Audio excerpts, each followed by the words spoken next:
Hi అండి, అందరు బాగున్నారా? ఏంటి సొరకాయ చూపిస్తుంది అని అనుకుంటున్నారా? ఈరోజు మన వీడియోలో తెలంగాణ స్పెషల్ సొరకాయ సర్వపిండి. సొరకాయని అయితే చిన్నగా కట్ చేసుకొని అందులో పచ్చిమిర్చి ఉల్లిగడ్డ వేసుకొని ఈ విధంగా మిక్స్ చేసుకోవాలి. మనం ముందుగా పట్టి పెట్టుకున్న సొరకాయ మిశ్రమంలోకి బియ్యం పిండిని అయితే యాడ్ చేసుకోవాలి. ఇందులో వాటర్ అయితే యాడ్ చేయొద్దు. సొరకాయ క్వాంటిటీ ఎంత ఉందో బియ్యం పిండి కూడా అంతే వేసుకొని కలుపుకోవాలి.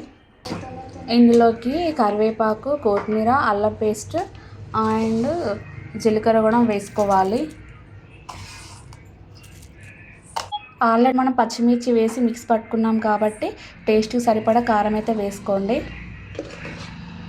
మేమైతే కారం తక్కువ తింటాం కాబట్టి తక్కువనే వేసుకున్నాం. టేస్ట్కి సరిపడా సాల్ట్ కూడా వేసుకోండి.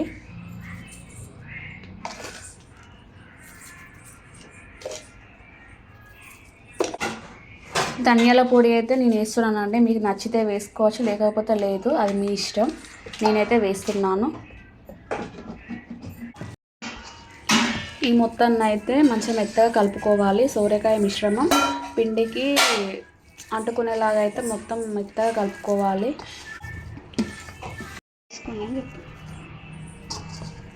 పిండిని అయితే మెత్తగా కలుపుకోవాలి. మాకైతే ఇంకా కొంచెం పిండి పడుతుంది, సో మేమైతే పిండి అనేది యాడ్ చేస్తున్నాం. మీరు కూడా బాగా మెత్తగా ఉంటే పిండి కలుపుకోవచ్చు, ఏం కాదు.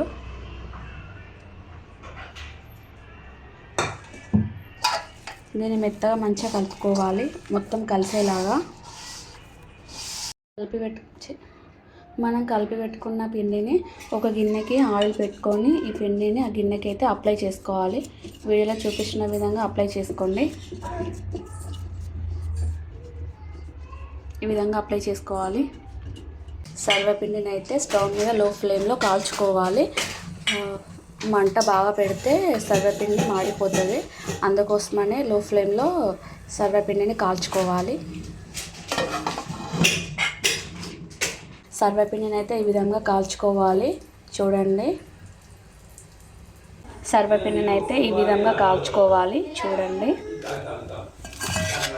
ఈ విధంగా కాల్చుకోవాలి.